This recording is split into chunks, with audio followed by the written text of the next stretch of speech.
non, elle est juste, elle règle juste le Facebook. D'accord. Voilà.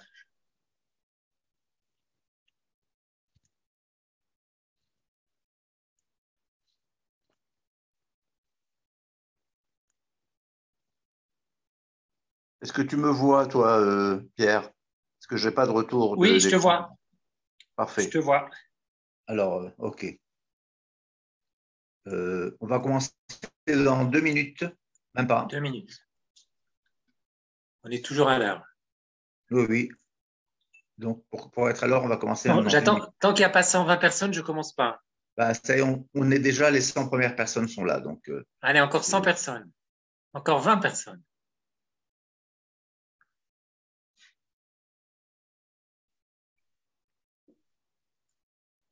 c'est bon, Yasmine, tu peux prendre la suite et je vais ouvrir.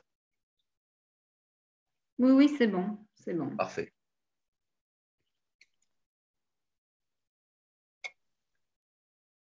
OK. Bonsoir à tous, Erev Tov. Nous avons le plaisir de Shavuot de Jérusalem. Nous avons le plaisir de rencontrer ce soir Pierre Lursa.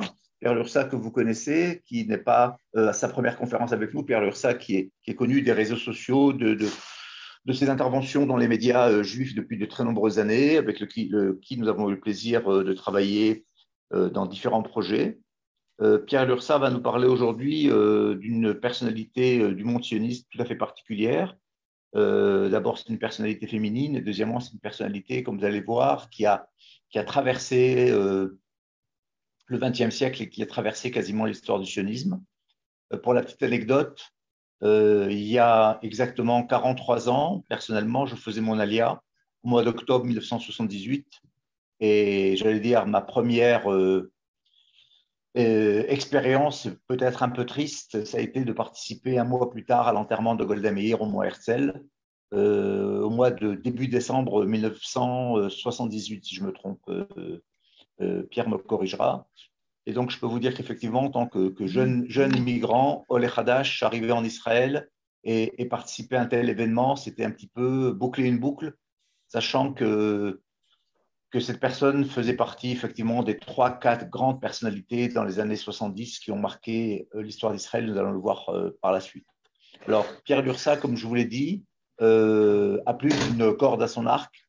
Pierre Lursa est conférencier, il est écrivain, il est publiciste, on va dire, il écrit des tribunes. Et avant de nous parler de Golda Meir, je voudrais qu'il nous explique en quelques mots son projet de bibliothèque sioniste qu'il a pris, j'allais dire, avec le taureau par les cornes pour essayer de encore mieux faire connaître, plus faire connaître la pensée, la littérature, la personnalité, l'idéologie des grands penseurs du sionisme du XXe siècle. Alors, merci Pierre d'avoir accepté notre invitation. Comme d'habitude, vous pourrez nous envoyer vos questions par chat, vos micros seront fermés. Voilà. Et surtout, merci à Yasmine Manahem-Cohen de Paris, qui est, j'allais dire, l'âme vivante de ce projet Israël s'invite chez vous, qui entame maintenant largement sa 2e année. Et nous sommes évidemment à vos dispositions pour continuer, j'espère, pour très peu de temps maintenant, à s'inviter chez vous, à Paris, en province et à l'étranger, pour vous parler, pour mieux vous faire connaître Israël. Pierre, alors si tu veux bien d'abord nous dire quelques mots sur la bibliothèque sioniste, et par la suite, nous passerons à ta présentation sur Golda Meir. Erev Tov. Bonsoir à tout le monde. Je suis très heureux de vous retrouver et de voir qu'il y a beaucoup de gens qui sont présents ce soir parce que Golda Meir, c'est encore quelqu'un qui intéresse beaucoup.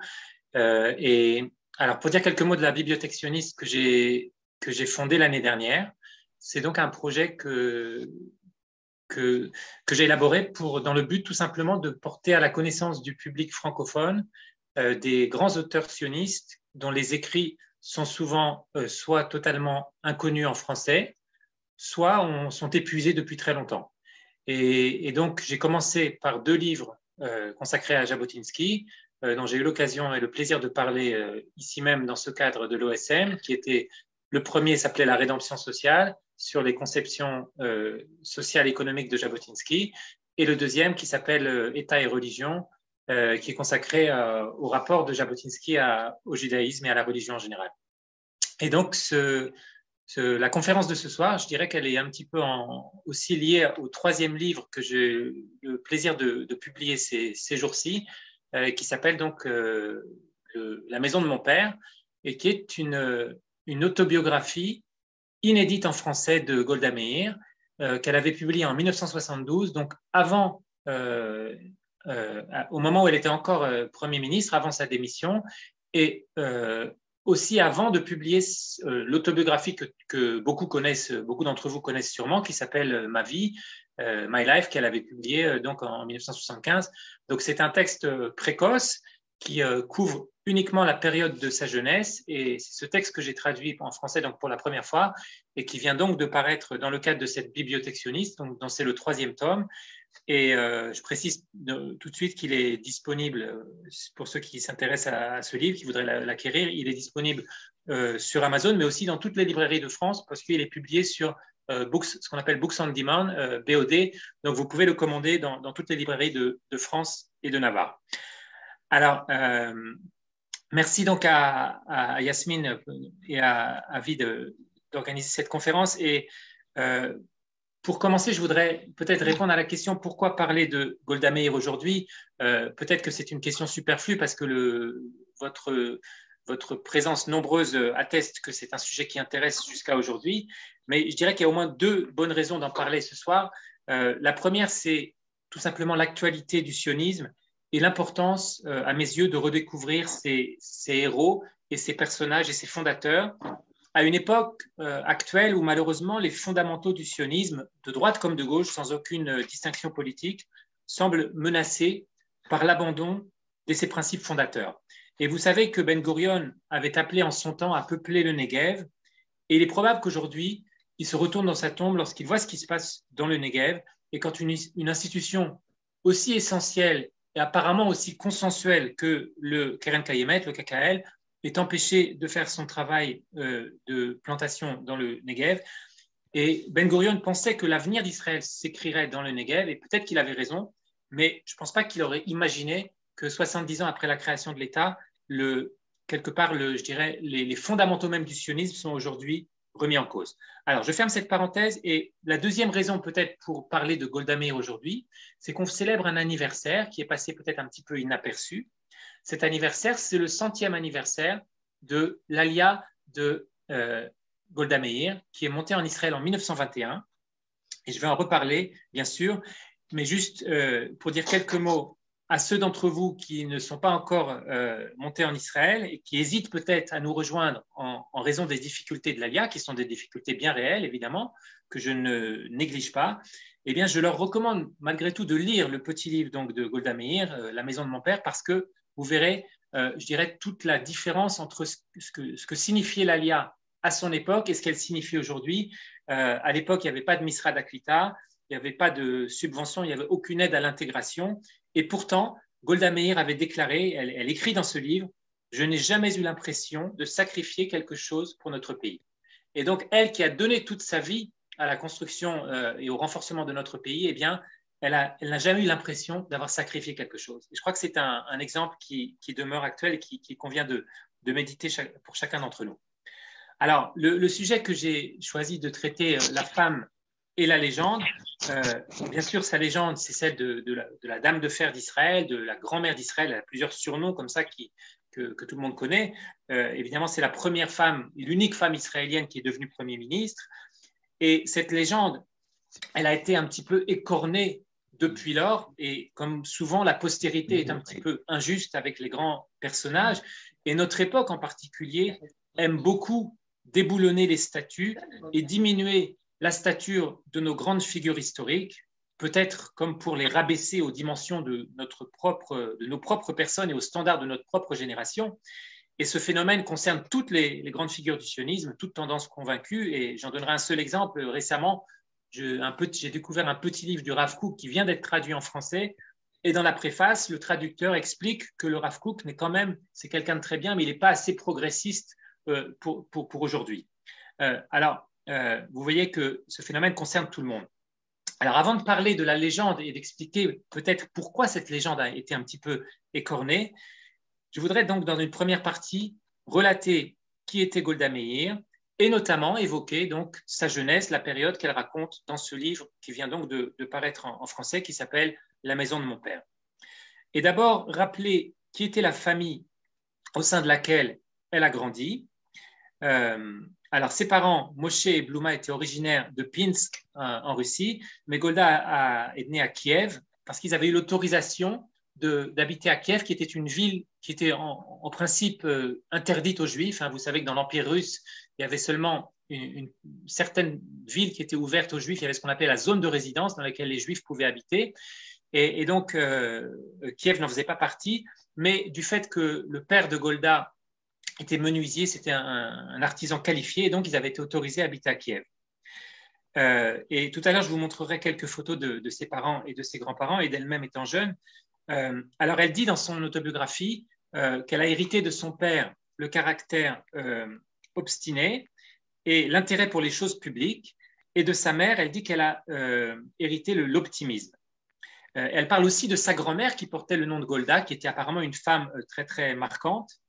Elle raconte aussi que ses parents se sont mariés après que sa mère soit tombée amoureuse de son père au premier regard, et lorsqu'il était venu dans sa ville natale pour se cacher et échapper à la conscription.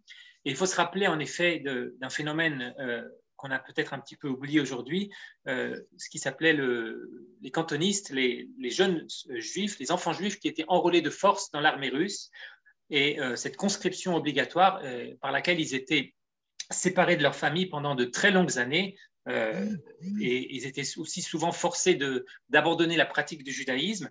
Et le grand-père paternel de Golda avait ainsi été enrôlé de force dans l'armée russe, et il avait passé 13 ans dans l'armée impériale. Et Golda raconte dans ce livre qu'on avait tenté de le forcer à se convertir, y compris par des tortures physiques, et sans jamais y parvenir. Et pendant toute la durée de son service militaire, le grand-père de Golda n'avait jamais fait entrer dans sa bouche un seul aliment chaud, un seul aliment cuit, de peur de transgresser les règles de la cacheroute. Donc ça donne une idée, je dirais, de qui étaient un petit peu les ancêtres, et de qui Golda a hérité les qualités qu'on lui connaît. Alors, ce grand-père paternel est mort assez jeune, à l'âge de 60 ans, et donc son père s'est retrouvé orphelin. Il a été envoyé étudier à la yeshiva de Slonim, où il était nourri par le système traditionnel de ce qu'on appelait le achilat yomin, c'est-à-dire le repas journalier. C'est-à-dire chaque soir, il était hébergé dans une famille différente. Il dormait sur les bancs de la yeshiva. Sa mère, la mère de Golda, était, selon ses dires, une femme très belle, très énergique, très intelligente. Et ses deux parents avaient en commun l'amour de la chanson. Et elle raconte que toute sa vie, elle s'est rappelée des chansons de Shabbat qu'on chantait dans le foyer de ses parents. Alors, évidemment, une des questions importantes pour nous, c'est de savoir comment est-ce que Golda est devenue sioniste. Le foyer dans lequel elle a grandi était un foyer juif traditionnel. Ses grands-parents étaient des juifs tout à fait orthodoxes. Elle a été marquée, je dirais, pour son engagement politique. Elle a surtout été influencée par sa sœur aînée, Sheina, qui militait au sein du parti révolutionnaire juif, du parti sioniste socialiste, mais d'obédience marxiste. Et cette sœur de 9 ans plus âgée a été de toute évidence un modèle pour la jeune Golda, qui était encore une enfant très jeune en Russie, mais qui déjà avait, je dirais, subi l'influence de cette sœur aînée, qui était un petit peu un modèle, même si d'ailleurs cette sœur aînée était quelque part attirait beaucoup de problèmes pour la famille, parce que vous savez que les militants révolutionnaires, et parmi eux les militants juifs, socialistes, sionistes, s'exposaient à des peines de prison, et voire pire. Donc, c'était pas quelque chose d'anodin de militer dans un tel parti et d'organiser des réunions politiques qui étaient quelque chose de tout à fait interdit à l'époque dans la Russie impériale. Alors, l'événement marquant de l'enfance de Golda, c'est une rumeur de pogrom qui est arrivée un jour à Kiev, et elle raconte dans ce livre, et je cite, « Nous habitions au premier étage, je me souviens de m'être tenu à l'entrée sur les escaliers qui menaient vers l'appartement du voisin avec sa fille qui avait mon âge, et d'avoir regardé mes parents en train d'essayer de barricader l'entrée de la maison en disposant des planches contre la porte. Et pour notre chance, il n'y a pas eu de pogrom, mais je n'ai pas oublié l'atmosphère régnant dans la tente de celui-ci. Et donc, ce souvenir très marquant, souvenir d'enfance, elle était très très jeune, elle n'avait pas encore 10 ans, eh bien, c'est un souvenir, je dirais, qu'elle n'a jamais oublié, parce que, un peu à l'instar d'autres grands dirigeants sionistes, et on peut citer évidemment Herzl ou Jabotinsky, elle avait compris très jeune le caractère à la fois irrationnel et inéluctable de l'antisémitisme, et elle en a tiré les conséquences pour le destin juif en diaspora. Et bien des années plus tard, j'en parlerai tout à l'heure, on a accusé Golda Meir d'avoir une vision manichéenne de l'histoire juive et de considérer que les goïms étaient tous les ennemis des juifs.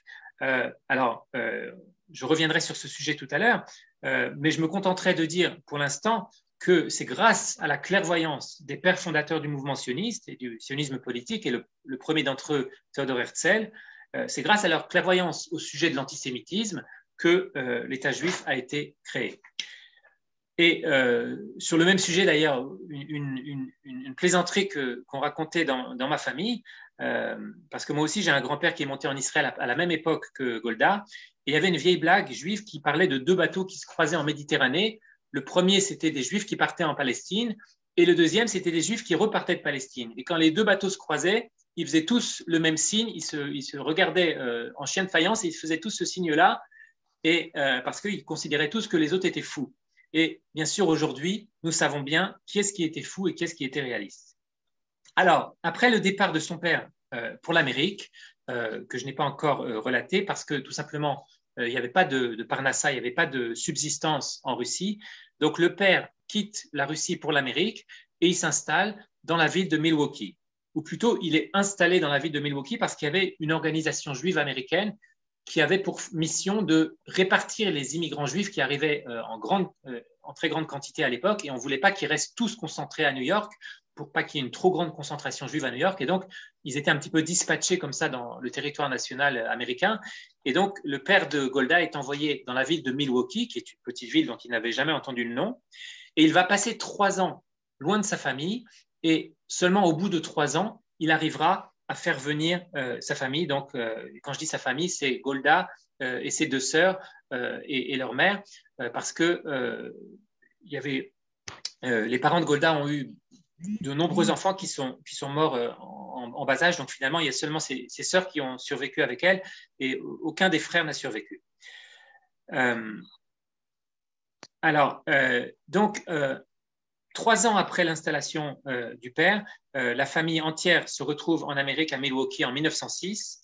Et c'est une période qui est très importante dans la vie de la jeune Golda Meir parce que c'est là qu'elle va découvrir à la fois, je dirais, la culture américaine, la langue américaine aussi. Elle sera une des rares dirigeantes du mouvement sioniste à son époque qui parle couramment anglais, et ça jouera aussi un rôle très important dans sa carrière. Et la troisième chose qu'elle va découvrir, c'est tout simplement l'activité politique, parce que son père lui-même est devenu un militant, pas tellement un militant sioniste, mais simplement un militant juif, à la fois membre d'une synagogue, d'une congrégation, membre de son syndicat professionnel et membre aussi de l'association Le Joint que vous connaissez. Et le parti dans lequel Golda Meir va faire ses premiers débuts en politique à un âge très, très jeune, alors qu'elle était encore une adolescente, c'est le parti qu'on appelait le Poalet Zion, qui était un parti ouvrier juif qui avait été créé simultanément dans de nombreux pays, y compris les États-Unis, et qui quelque part représentait ce qu'on a appelé plus tard le sionisme travailliste. À l'époque, ça ne s'appelait pas encore comme ça. Et donc, Golda va adhérer au Poalet Zion, parti sioniste socialiste, qui est le grand adversaire d'ailleurs qui a du parti Bund créé un petit peu avant, le Bund qui n'est pas sioniste, qui est même anti-sioniste. Et donc, je dirais, le monde juif ouvrier se partage entre les militants du Bund d'un côté et les militants sionistes qui sont regroupés au sein des Poalet Zion. Alors, peut-être pour raconter un souvenir marquant aussi de l'enfance de Golda en Amérique, une de ses premières activités publiques et politiques, c'était de prendre part à un meeting organisé par les Poalet Zion dans les rues de Milwaukee. parce que les Juifs avaient l'habitude de prendre la parole un petit peu comme aujourd'hui, comme ça se faisait aussi en Angleterre à Hyde Park. Les Juifs, on posait une estrade dans la rue ou une carriole qui servait d'estrade et on prenait la parole devant tous les passants. Et donc, c'était le tour de Golda de prendre la parole ce soir-là. Et évidemment, lorsque son père a appris, parce qu'elle est sortie le soir, il lui a dit « Où est-ce que tu vas ?» Elle a dit « Je dois participer à un meeting. » Et son père lui a dit « Il n'est pas question qu'une de mes filles prenne la parole publiquement dans la rue, ce n'est pas du tout respectable. Et si jamais tu t'entêtes à le faire, moi, je viendrai te chercher et je te ramènerai à la maison en te tirant par les nattes. » Et donc, elle raconte ce souvenir. Évidemment, lorsqu'il lui a dit ça, elle l'a pris très au sérieux parce que son père était quelqu'un de tout à fait imposant. Et malgré tout, elle est partie. Elle a prévenu ses camarades du Poale Zion que la soirée risquait de mal se terminer. Et malgré tout, la soirée s'est bien passée. Et lorsqu'elle est rentrée chez elle, eh bien, elle a demandé à sa mère alors qu'est-ce qui s'est passé, pourquoi papa n'est pas venu. Et sa mère lui a dit mais si, il est venu, il t'a écouté, il a trouvé que tu parlais très bien. Et elle conclut cette anecdote en disant « Je crois que c'était le plus beau discours de ma vie ». Donc ça, c'était, je dirais, son entrée dans la vie publique et la vie politique. Alors, évidemment, le deuxième événement marquant dont je voudrais vous parler ce soir, c'est son alia, puisque j'ai dit que c'était l'anniversaire, que l'année dernière, c'était le 100e anniversaire de l'alia de Golda Meir. Et elle est montée en Israël en 1921, sur un bateau qui s'appelait le USS Pocahontas, qui a quitté New York le 23 mai 1921. Et elle a eu une traversée très, très mouvementée, parce que ça aussi, c'est une grosse différence avec l'ALIA aujourd'hui et l'ALIA à son époque. C'était une traversée qui durait plusieurs semaines, et le bateau était en très mauvais état, donc il a failli ne pas arriver à destination. Et d'ailleurs, beaucoup de passagers ont fait demi-tour à Boston, mais elle a continué. Et elle est arrivée donc le 14 juillet 1921. Elle arrive à Tel Aviv. Et d'ailleurs, le voyage, et j'ai dit que le voyage était mouvementé, mais même son arrivée était mouvementée parce qu'elle n'a pas pu débarquer à Haïfa comme c'était prévu au départ, parce que tout simplement, les porteurs du port de Haïfa, qui étaient tous arabes, avaient refusé à l'époque de décharger les bateaux d'immigrants. On était à l'époque de ce qu'on appelait les Meorot, les événements de 1921, les premières émeutes arabes en Eretz Israël. Et donc, finalement, elle a dû débarquer à Alexandrie et prendre le train d'Alexandrie à Tel Aviv. Et donc, elle arrive le 14 juillet à la gare de Tel Aviv, et voilà comment elle décrit son arrivée. Le 14 juillet, nous arrivâmes à la gare splendide de Tel Aviv. Je n'oublierai jamais ce moment. Le sable, la chaleur incroyable, et c'est tout. Un camarade qui voyage avec nous se tourne vers moi et me dit « Alors Golda, tu voulais venir en Eretz Israël, et nous y sommes, et maintenant on peut faire demi-tour. » Mais lui aussi, il resta jusqu'à son dernier jour. Et elle ajoute aussi ces mots importants. Avant même de quitter l'Amérique, nous avions décidé de nous joindre à une kfutza. Nous ignorions alors ce qu'était un kibbutz. Donc, elle débarque en Israël. Et d'ailleurs, la description de Tel Aviv à l'époque, il paraît qu'en face de la gare où elle sort du train, il n'y avait pas 10, il n'y avait pas 20 maisons, il y avait juste un petit cabanon en tôle. C'était ça, Tel Aviv à l'époque. Et donc, ils sont accueillis par un ami de Milwaukee, parce qu'il y a aussi un élément important. Finalement, comment est-ce que Golda est devenue sioniste? J'ai raconté son engagement politique dans le Poale Zion, mais la plupart des militants du Poale Zion ne sont pas venus en même temps qu'elle en Israël. Beaucoup sont restés en Amérique. Et pourquoi est-ce qu'elle est venue? C'est aussi parce qu'elle avait fait connaissance à Milwaukee de certains anciens combattants juifs du Gdoud Ivri, du bataillon juif. Vous savez que c'était le sujet d'une précédente conférence, lorsque Jabotinsky avait créé les bataillons juifs pendant la Première Guerre mondiale. Beaucoup des soldats qui ont été recrutés venaient des États-Unis. Et donc, lorsque ces soldats ont été démobilisés en 1918-1919, ils sont revenus aux États-Unis et certains d'entre eux se sont retrouvés à Milwaukee. Et donc, c'est là que c'est par eux aussi que Golda Meir a entendu les premières informations toutes fraîches d'Eretz Israël. Elle a aussi d'ailleurs eu l'occasion à Milwaukee de rencontrer David Ben-Gurion, Yitzhak Ben-Tzvi et un troisième dirigeant important du mouvement sioniste de l'époque, qui tous les trois avaient été expulsés d'Eretz Israël par les Ottomans. donc ça se passait pendant la Première Guerre mondiale. Et donc, elle a eu aussi donc l'occasion de rencontrer, dès cette époque-là, David Ben Gurion, avant même de faire son alia. Alors, c'est le moment de dire quelques mots, je dirais, de toute cette, ce qu'on appelle dans l'historiographie sioniste la troisième alia, dont fait partie Golda Meir.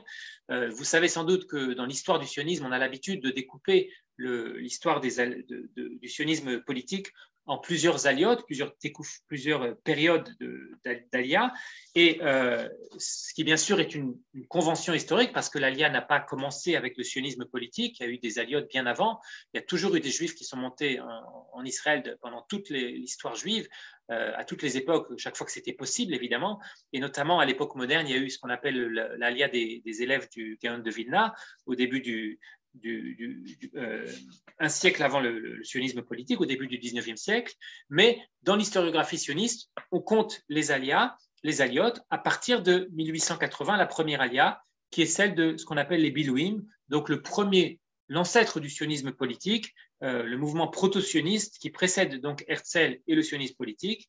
La deuxième alia, c'est celle des années 1904-1914, et qui fait suite, comme la première d'ailleurs, à une vague de pogroms dans l'Empire russe. Les premières vagues d'Alia viennent toutes de l'Empire russe et font toutes suite à des pogroms. Et donc la deuxième Alia, qui est très très fameuse dans l'histoire du sionisme, elle a, comme m'explique Golda Meir dans son livre, elle a posé les fondements du sionisme socialiste, à savoir le travail juif, la défense juive, le choix de l'hébreu, la vie collectiviste et le travail de la terre. Et ça, ce sont, si vous voulez, les 5 piliers du sionisme socialiste. Eh bien, la troisième alia, qui commence après la Première Guerre mondiale et qui s'étend jusqu'à 1924, au cours de laquelle 35 000 jeunes juifs s'installent en Israël, principalement venant de Russie et de Pologne, mais aussi de Roumanie et d'autres pays. Eh bien, cette alia, la troisième, dont fait partie Golda Meir, elle fait suite à plusieurs événements très importants, parmi lesquels, évidemment, la Première Guerre mondiale et la déclaration Balfour, mais aussi la Révolution russe, et une nouvelle vague de pogroms, comme je l'ai dit. Et enfin, le dernier événement très important, c'est l'instauration des quotas d'immigration aux États-Unis. C'est-à-dire qu'à partir de cette période, les Juifs qui veulent quitter la Russie n'ont plus le choix Amérique ou Israël, parce que pour la plupart d'entre eux, lorsqu'ils avaient ce choix, évidemment, ils choisissaient l'Amérique, qui était beaucoup plus facile, une destination beaucoup plus facile, et qui était considérée comme ce qu'on appelait la Golden Medine, le pays d'or. Et donc, dès lors que les quotas d'émigration sont instaurés, Israël devient, par la force des choses, une destination beaucoup plus attrayante, ou en tout cas une destination beaucoup plus réaliste. Alors, parmi les membres de la troisième alia, donc de cette époque, les contemporains de Golda Meir, on peut citer le dirigeant sioniste Menachem Ussishkin, ou les écrivains Rachel Blostein, connue sous son nom de Rachel, et Urit Zvi-Greenberg, aussi le grand écrivain. Alors, dans un ouvrage collectif qui a été publié sur la troisième alia, Golda Meir a écrit aussi que les membres de cette alia n'avaient rien ajouté aux principes que j'ai cités tout à l'heure de la deuxième alia, aux 5 piliers du sionisme socialiste, et elle dit « L'acte déterminant de la troisième alia a été tout simplement d'accepter les valeurs qui nous ont été transmises par nos camarades de la deuxième alia que nous avons appliquée. » Et on retrouve dans cette citation, je dirais, un élément de son caractère sur lequel je reviendrai peut-être si j'ai le temps, c'est celui de sa modestie. Parce que Golda Meir était quelqu'un d'assez modeste, et ça ressort d'ailleurs surtout lorsqu'on la compare à son contemporain qui a joué un rôle évidemment très important dans sa vie, David Ben Gurion. Ben Gurion, c'était quelqu'un qui était très, très, je dirais, convaincu de sa valeur et qui avait, comme dit un de ses biographes, commencé à écrire sa biographie, commencé à construire sa statue de son vivant. Il avait déjà commencé à penser à sa postérité. Golda Meir, pas du tout. Golda Meir a écrit ses mémoires dans les dernières années de sa vie. Elle n'a jamais pensé à l'image qu'elle laisserait à la postérité. Alors, comme je l'ai dit, pour elle, l'alia, c'était synonyme de kibbutz, s'installer au kibbutz, même si elle ne savait rien du tout de ce qu'était le kibbutz, mais elle savait qu'elle voulait s'installer au kibbutz. Et donc, elle s'est installée, peu de temps après son arrivée, elle s'est installée dans le kibbutz de Merchavia, dans le Emek, ce qu'on appelait à l'époque Aemek, la vallée, c'est-à-dire le Emek Jezreel, la vallée de Jezreel. Et elle s'y était installée avec son mari, dont je n'ai pas encore parlé, Maurice Meyerson, qu'elle avait connu en Amérique. Et ils ont eu d'ailleurs beaucoup de mal à être acceptés au kibbutz parce qu'à l'époque, peut-être même beaucoup plus encore que plus tard, être accepté au kibbutz, c'était évidemment, il y avait ce qu'on appelle des examens d'entrée et eux-mêmes ont dû passer 3 commissions successives avant d'être acceptés, ce qui veut dire qu'ils n'étaient pas du tout considérés comme des candidats allant de soi. Et la raison pour laquelle leur candidature a été refusée 2 fois de suite, comme elle l'explique, c'est tout simplement qu'elle venait, il y avait 2 raisons principales. La première, c'est qu'elle était mariée alors qu'on cherchait plutôt des femmes célibataires parce que dans le kibbutz, il y avait beaucoup de jeunes hommes célibataires et donc on cherchait plutôt des jeunes femmes célibataires. Et la deuxième raison, c'est qu'elle venait d'Amérique et on considérait que de nouveaux immigrants qui venaient d'Amérique, ce n'étaient pas des candidats idéaux pour le travail de la terre. Donc il y avait cette conception, on pensait qu'elle n'était pas du tout faite pour la vie au kibbutz. Et bien entendu, elle s'est empressée de démentir cette idée reçue une fois qu'elle a été acceptée. Alors, dans ce petit livre que j'ai traduit en français, qui s'appelle La maison de mon père, elle raconte notamment son installation au kibbutz et il y a beaucoup de pages qui sont consacrées notamment à décrire la manière dont elle travaillait. Et vous savez que le travail au kibbutz, ce n'était pas seulement le travail de la terre, c'était aussi toutes les tâches de la vie collective. Et notamment, il y avait le travail de la cuisine. Et alors, je dirais un passage qui est intéressant et très révélateur de ces conceptions, c'est lorsqu'elle raconte pourquoi elle a accepté de manière tout à fait positive le travail en cuisine, alors que pour les autres jeunes femmes du kibbutz, c'était considéré comme une corvée tout à fait détestable.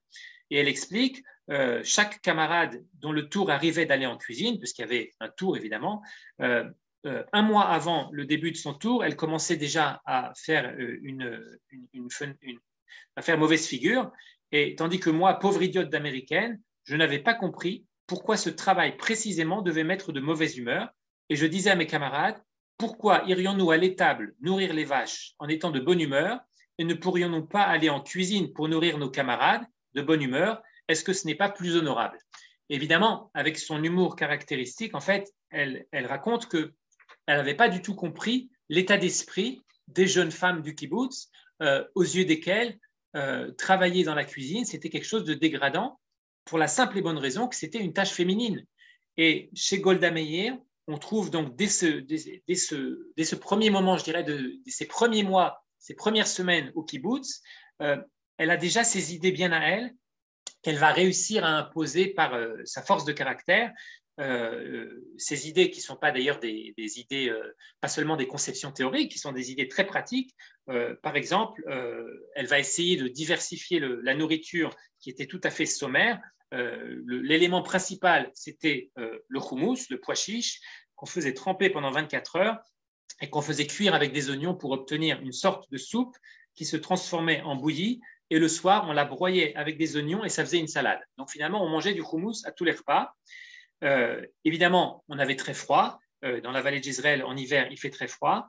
Et lorsqu'ils se levaient le matin à 4 heures, ils arrivaient dans la cuisine. On buvait d'abord du thé pour se réchauffer et après, on prenait le petit déjeuner. Et elle raconte de quoi était composé le petit déjeuner. C'était des conserves qui dataient de l'armée britannique, donc de la Première Guerre mondiale, qui étaient restées en stock, et ce qu'on appelait du bully beef, et aussi ce qu'on appelait du fresh, c'est-à-dire en fait du hareng frais, qui était conservé dans de la sauce tomate.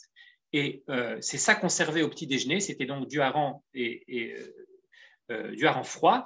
Et Golda Meir, qui venait des États-Unis, donc qui avait des habitudes culinaires un petit peu différentes de ses camarades venus directement de Russie, elle a réussi à imposer que pour le petit déjeuner, on mange un aliment chaud qui était en fait une espèce de bouillie de gruau. Et comme vous pouvez l'imaginer, ça n'a pas été une partie de plaisir pour l'imposer parce qu'elle était déjà mal vue au départ et en plus, elle voulait changer les habitudes de ses camarades. Et malgré toutes ces difficultés de la vie quotidienne, à aucun moment elle ne se plaint, à aucun moment on ne voit chez elle la moindre récrimination. Le seul regret qu'elle exprime, c'est celui de n'avoir pas pu rester au kibbutz et d'avoir été obligée d'aller vivre à Tel Aviv, obligée parce que, tout simplement, parce que elle a été recrutée par David Ben Gurion, qui avait pressenti, qui avait décelé chez elle un grand potentiel et qui donc l'a recrutée d'abord au sein de la Histadrout, puis au sein du parti le Mapai. Et donc, je dirais que tout son avenir politique était tracé dès cette époque, dès lors que David Ben-Gurion a repéré ses talents, ses futurs talents politiques. Alors, pour dire encore un mot de la vie au kibbutz, avant de parler de ses conceptions féministes, elle raconte aussi un élément très, très important qui est pas toujours très, très connu dans l'histoire du mouvement kibbutziste, c'est le fait que les jeunes femmes avaient pour principe d'accomplir exactement les mêmes tâches que leurs camarades, les jeunes hommes. Et donc, en particulier, elles voulaient participer évidemment à la garde, elles voulaient participer à tous les travaux des champs, mais aussi à tous les travaux physiques. Elles voulaient accomplir exactement les mêmes tâches que les garçons. Et donc, Golda Meir, de ce point de vue, était exactement comme ses camarades.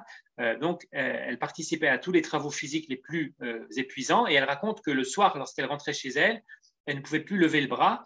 Et elle se rendait au réfectoire. Ce n'était pas pour manger parce qu'elle n'avait même pas faim, elle avait juste envie de se coucher. Mais elle voulait juste aller au réfectoire pour pas qu'on dise « Regardez, l'américaine, elle est déjà couchée. » Vous voyez ? Donc, c'était uniquement par fierté qu'elle venait le soir au réfectoire. Ce n'était même pas parce qu'elle avait envie de manger. Et je dirais ce qu'on ressent dans ce récit très simple et à la fois très simple et très sincère de sa vie au kibbutz, c'est la description de ce qu'on pourrait appeler, ce que les membres de la troisième alia appelaient Avoda Ivrit, donc un des piliers de leur sionisme, le travail juif, le travail de la terre, et ce qu'on pourrait appeler aussi tout simplement la religion du travail, parce que à leurs yeux, c'était effectivement, je dirais, une religion tout aussi prégnante, tout aussi exigeante que la religion juive que pratiquaient leurs parents et qu'ils avaient pour la plupart d'eux tout à fait abandonnée. Alors, je ne vais pas multiplier les anecdotes parce que le temps fait défaut, mais peut-être une dernière anecdote sur la vie au kibbutz, c'est qu'il n'y avait pas de shampoing, ce qui évidemment était un problème surtout pour les jeunes femmes. Le seul succès d'année de shampoing qu'on utilisait, c'était du savon à lessiver. Évidemment, pour les jeunes filles qui se laissaient pousser les cheveux, il y en avait quelques-unes, c'était très problématique. Et donc, un jour, quelqu'un avait ramené des citrons de la ville et une des camarades avait pris un citron pour se laver les cheveux. Je ne sais pas comment on se lave les cheveux avec un citron, mais en tout cas, c'était mieux que le savon à lessiver. Et évidemment, il y a eu une protestation générale parce que le citron ne servait pas à se laver les cheveux. Il servait non seulement, c'était un fruit, évidemment, c'était un agrume, mais c'était surtout un remède pour la malaria. Donc, une autre anecdote qui vous donne une idée de la difficulté de la vie au kibbutz. Alors, j'en viens à un sujet important auquel plusieurs pages sont consacrées dans ce livre, c'est celui du féminisme de Golda Meir. Évidemment, le féminisme, c'est un mot un petit peu fourre-tout qui a beaucoup de sens très différents et aujourd'hui des sens très différents de ceux de l'époque. Et le féminisme de Golda Meir n'avait pas grand-chose à voir avec le féminisme d'aujourd'hui, mais même avec le féminisme qui existait déjà à son époque. Il faut se rappeler donc qu'elle avait passé plusieurs années aux États-Unis et elle écrit quelque part dans un de ses livres « Je ne suis pas une grande admiratrice de cette forme particulière de féminisme qui consiste par des autodafés de soutien-gorge, par la haine de l'homme ou par les campagnes contre la maternité. » Donc ça, c'est le féminisme qu'elle rejette, ce féminisme qui existait aux États-Unis, qu'elle avait connu aux États-Unis. Et son féminisme à elle, c'est celui de ces femmes énergiques qui travaillaient dur dans les rangs du mouvement sioniste, comme Ada Maimon, Rachel Yanaïd Ben-Tzvi, la future épouse du président Yitzhak Ben-Tzvi, pour ne nommer que celle-là, et qui réussirent à fournir à des douzaines de jeunes filles nées à la ville les connaissances théoriques et la formation pratique qui leur permirent de tenir leur place dans l'œuvre en cours parmi les colonies agricoles. Et donc, c'est ce féminisme-là constructif qu'elle met en exergue et c'est ce féminisme qu'elle fait sien. Et donc, qui est, pour l'analyser, on pourrait dire c'est à la fois l'égalité des droits, mais aussi des devoirs, sans effacer la différence des sexes. Et on pourrait dire que c'est un petit peu l'idée de la femme que se faisaient beaucoup de ces pionnières de la deuxième et de la troisième alia, dont Golda Meir se fait un peu le porte-parole. Personnellement, en lisant sa description de sa conception du féminisme, j'ai pensé aussi à une citation de Jabotinsky, une citation très connue qui dit « J'estime la femme plus que l'homme dans tous les domaines de la vie publique et domestique. Il n'y a aucune fonction ou profession que je ne préférerais pas confier à une femme plutôt qu'à un homme. » Et donc ça, c'est ce que disait Jabotinsky. Et effectivement, je dirais que chez Golda Meir, il y a cette même idée que la femme est capable de faire les mêmes choses que l'homme, mais que cette égalité de droits et de devoirs ne se traduit nullement par l'abolition de la différence des sexes. Et un aspect important dans la vie et dans la carrière de Golda Meir, c'est que malgré, je dirais, son ambition, malgré sa carrière politique qui a évidemment été prédominante dans sa vie, au point qu'elle a presque sacrifié sa vie de couple parce que tout simplement son mari, Maurice Meyerson, n'a pas supporté d'être relégué, de voir que leur couple était relégué au second plan, que la vie publique pour elle était plus importante. Et donc, très vite, leur couple s'est disloqué et finalement, elle a fini sa vie loin de lui. Et malgré tout, elle n'a jamais renoncé à son rôle de mère de famille, à son rôle de femme. Et elle écrit quelque part, le fait est que j'ai vécu et travaillé toute ma vie avec des hommes, mais que d'être une femme n'a jamais représenté pour moi un obstacle en aucune façon. Je n'en ai jamais ressenti ni malaise, ni infériorité, et je n'ai jamais pensé que l'homme est mieux loti que la femme ou que c'est un désastre que de donner le jour à des enfants. Et quand j'ai lu ces lignes, ça m'a fait penser évidemment à la bénédiction qui figure dans le Sidour, dans le livre de prière juif, chez Lo Hassani Isha, que les hommes disent « Merci Dieu de ne pas m'avoir fait femme ». Et si on réinterprète le sens de cette bénédiction dans l'optique de Golda Meir, finalement, on comprend que si l'homme remercie Dieu de ne pas être un esclave ou de ne pas être une femme, ça n'est pas pour déprécier le statut de la femme, mais au contraire, parce qu'on comprend qu'être une femme, c'est plus compliqué que d'être un homme, n'est-ce pas? Et on le voit bien en lisant la vie de Golda Meir, c'est-à-dire qu'elle a eu à la fois, elle à aucun moment elle ne se plaint d'être une femme, à aucun moment elle ne considère que c'est une malédiction, mais en même temps, elle est déchirée parce qu'elle a toujours cette difficulté que toutes les femmes ressentent, mais chez elle encore plus forte, de concilier sa vie de famille, sa vie de mère et sa vie professionnelle. Et elle le dit en ces termes, ce qui est vrai, c'est que les femmes qui ont envie et besoin d'avoir une vie à l'extérieur comme à l'intérieur du foyer, y ont beaucoup plus de mal que les hommes parce que leur lourd fardeau est double. Eh bien, Golda Meir, elle a dû consentir de grands sacrifices pour assumer ce lourd fardeau et toute son existence, quelque part, illustre ce dilemme et ce fardeau, mais et elle a développé aussi d'ailleurs ce thème dans un autre article qu'elle a publié en 1930 où elle expliquait la mère souffre dans le travail qu'elle a assumé parce que toujours elle a le sentiment que son travail n'est pas aussi productif que celui d'un homme ou d'une femme célibataire, et parce que les enfants la réclament sans cesse, et ce perpétuel déchirement interne, ce sentiment alterné de devoirs non accomplis, tantôt envers la famille, tantôt envers le travail, tel est le fardeau de la mère qui travaille. Et je dirais pour conclure sur ce sujet que Golda Meir a su assumer ce double fardeau avec succès, mais non sans souffrance, et comme en attestent les péripéties de sa vie privée, sur laquelle je ne dirai pas plus parce que ce n'est pas le sujet principal. Et donc, quelque part, elle a elle-même vécu ce dilemme, elle l'a vécu dans sa propre vie. Alors, avant de passer à la deuxième partie de mon exposé sur la légende écornée de Golda Meir, je voudrais vous montrer quelques photos. D'ailleurs, je vois que quelqu'un sur le chat se plaint de ne pas voir de photos. Alors, je vais essayer de vous en montrer tout de suite, puisque c'était prévu. Alors, est-ce que... je ne sais pas si les photos s'affichent.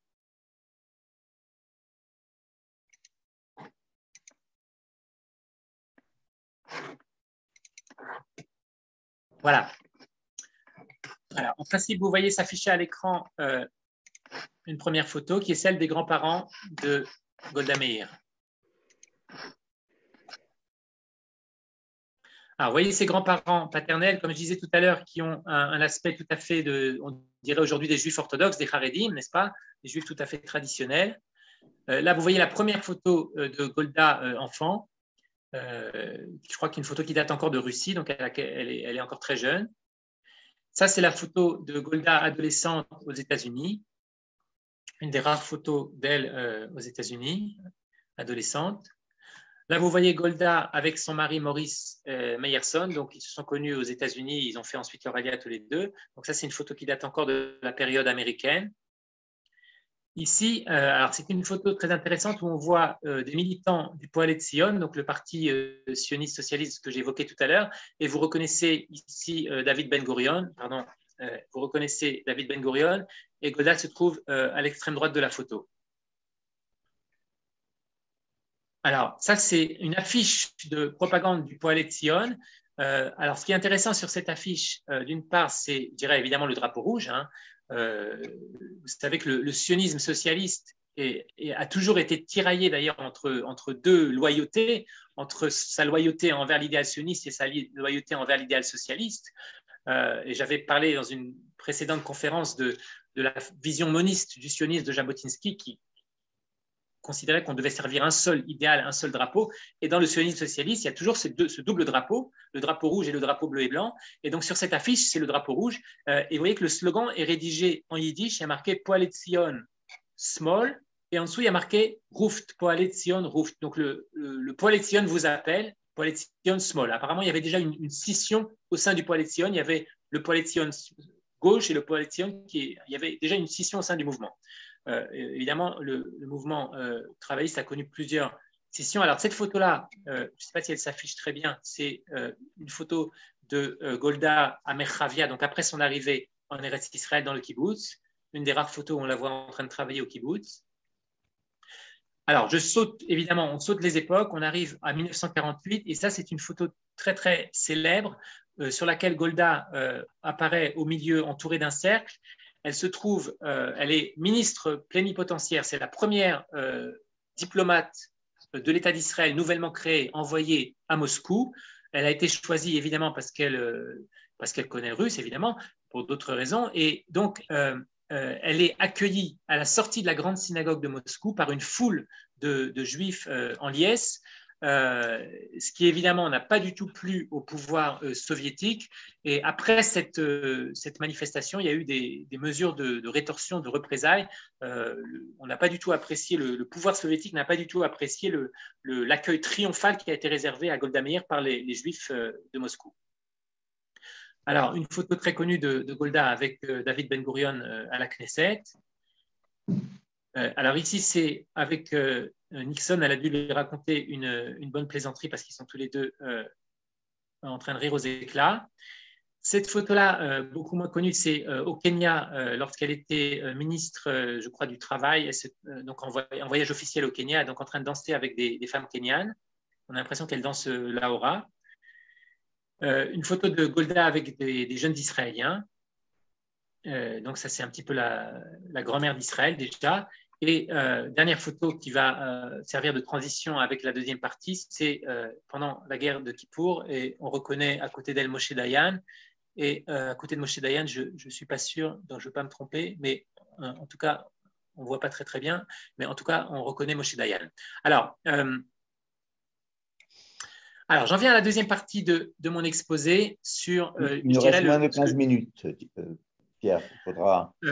la légende écornée de Golda Meir, et la question à laquelle je voudrais répondre dans le temps qui nous reste, c'est pourquoi est-ce que quelque part l'image de Golda Meir a été écornée, notamment depuis la guerre de Kippour, parce que cette guerre a représenté un tournant traumatique dans l'histoire d'Israël, même si du point de vue strictement militaire, c'était une immense victoire, sans doute une plus grande victoire encore que la guerre des 6 jours, mais cette victoire militaire s'est accompagnée par un grand traumatisme qu'on a qualifié à l'époque de véritable tremblement de terre dans les premiers jours de la guerre. Et évidemment, ce traumatisme qui est désigné en hébreu par le mot de merdal, l'échec, la faillite, eh bien cet échec, ceux qui en étaient rendus responsables, ce sont les dirigeants israéliens. Et même si la commission à Granade, qui avait été créée après la guerre, n'a pas fait porter de responsabilité directe à Golda Meir, a seulement incriminé les dirigeants de l'armée, eh bien, quelque part, la guerre de Kippour, malgré tout, a contraint Golda Meir à démissionner. parce qu'elle a dû assumer ce qui était perçu comme l'échec de son parti politique, le Mapai. Et donc, on peut dire que, quelque part, la guerre de Kippour a déjà sonné le glas du pouvoir travailliste. Et 4 ans plus tard, ça s'est traduit par ce qu'on appelait le Mahapach, l'arrivée au pouvoir de Menachem Begin. Alors, au-delà donc de ces raisons politiques qui concernent la politique israélienne en général, il y a des raisons plus personnelles concernant Golda Meir. Et pour les expliquer, je citerai un passage d'un livre écrit par Jacques de Rogy et Ezi Carmel qui décrivait ainsi Golda Meir avec son univers mental datant du pogrom de Kishinev. La dame de fer qui préside aux destinées d'Israël est incapable de sortir de son manichéisme. Elle moralise toujours à partir d'un postulat. Les Juifs sont bons, les Goïms sont mauvais, les Palestiniens, ça n'existe pas. Et on trouve dans ces quelques lignes le condensé de toutes les critiques qui ont été entendues depuis lors contre Golda Meir, surtout en Israël, peut-être beaucoup moins en dehors d'Israël, où elle a conservé son aura de dame de fer d'Israël. Et donc, je voudrais répondre brièvement, dans la dernière partie de cet exposé, à 2 ou 3 de ces critiques les plus courantes. Et la première, c'est celle de sa vision soi-disant manichéenne. Alors, est-ce qu'on peut dire que Golda Meir avait une vision manichéenne? Est-ce qu'elle considérait que les Juifs étaient bons et que les Goïms étaient mauvais? D'abord, la première remarque qu'on pourrait faire, c'est que elle n'a rien inventé.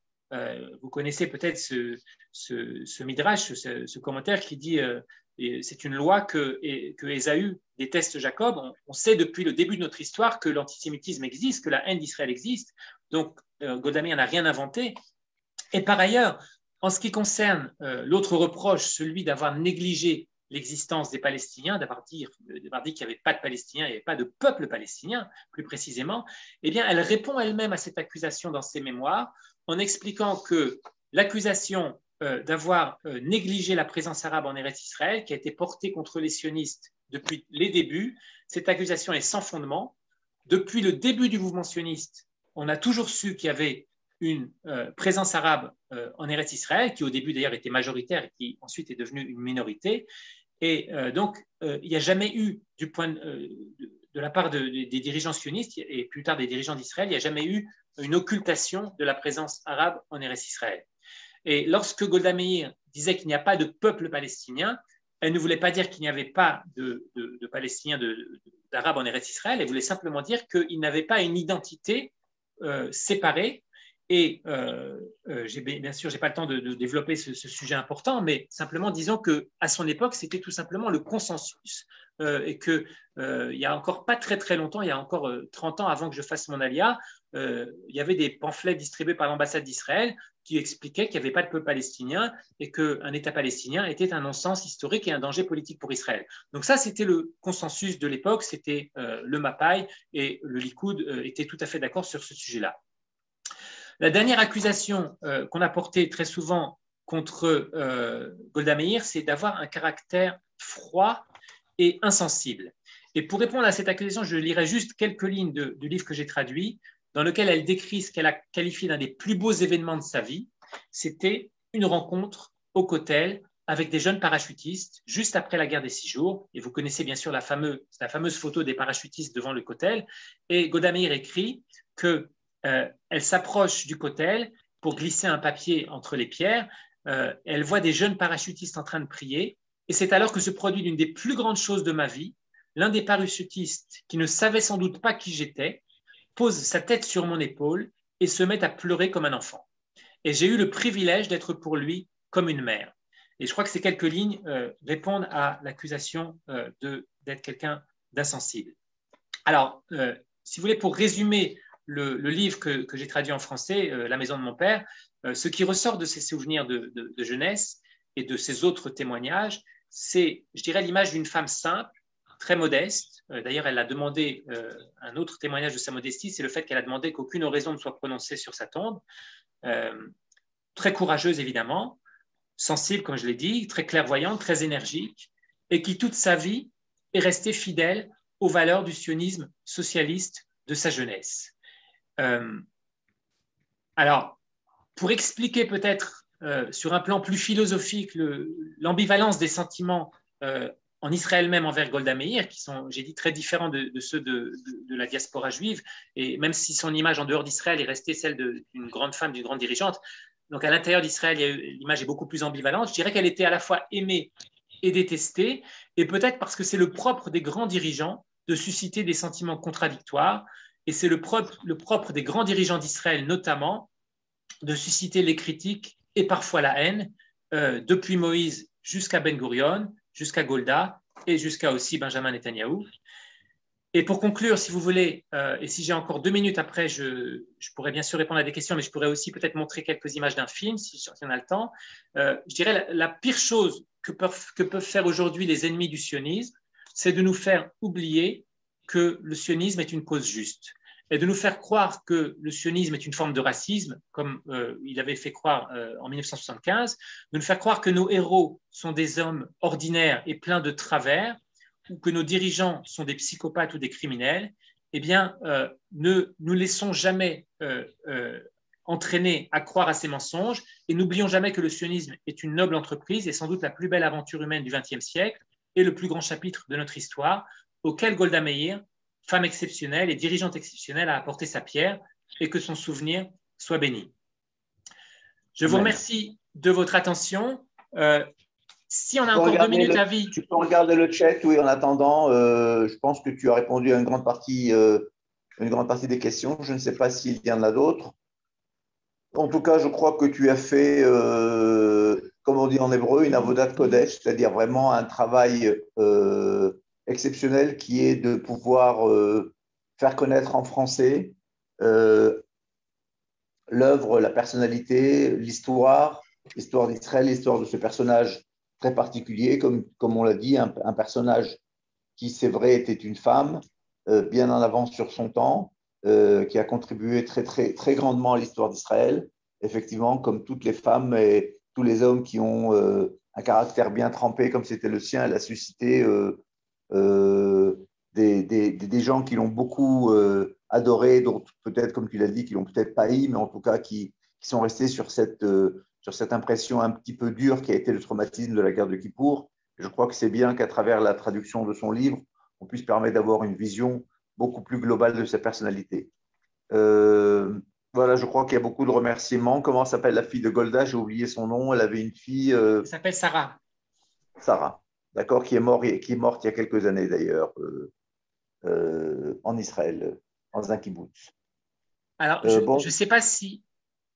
Avi, je ne sais pas si mon adresse email a été publiée sur le chat. Elle a été publiée, effectivement. Voilà, elle a été publiée. Si vous voulez me poser des questions, comme là, on n'aura pas le temps d'y répondre, je vous invite à m'écrire par mail et je serai très heureux de répondre à vos questions, bien sûr. Je republie l'adresse. Voilà. D'accord. En tout cas, vraiment, sans vouloir faire de publicité, mais je crois qu'après avoir entendu cette conférence, il y a certainement des personnes qui voudront acquérir ou se procurer le livre de Pierre Lursa et je crois que il mérite d'être lu et d'être connu. Nous tâcherons dans les mois qui viennent, en fonction de l'avancée des travaux de la bibliothèque sioniste de Pierre Lursa, de vous faire connaître d'autres travaux et d'autres personnages sur lesquels je suis sûr il réfléchit déjà, il travaille déjà. Voilà, je vous souhaite Shavua Tov de Jérusalem. À très bientôt et merci de votre présence très nombreuse ce soir qui prouve votre intérêt pour le sionisme, j'allais dire, historique et fondamental de l'État d'Israël. Toda Rabba. On vous donne rendez-vous jeudi soir pour célébrer la journée internationale de la Shoah. Voilà, en présence du docteur Yael David Tuitou, qui nous parlera du doctorat qu'elle vient de présenter à l'Université de Strasbourg, je crois, qui est un thème très particulier. Vous verrez ça dans nos publications sur Facebook. Le thème de la conférence que nous avons choisi, un angle bien particulier pour marquer la commémoration de la Journée internationale de la Shoah. Merci beaucoup, Pierre. Ce fut un grand plaisir d'être avec toi ce soir. À très bientôt. Pierre. Merci à vous et Kol Tov. Bye.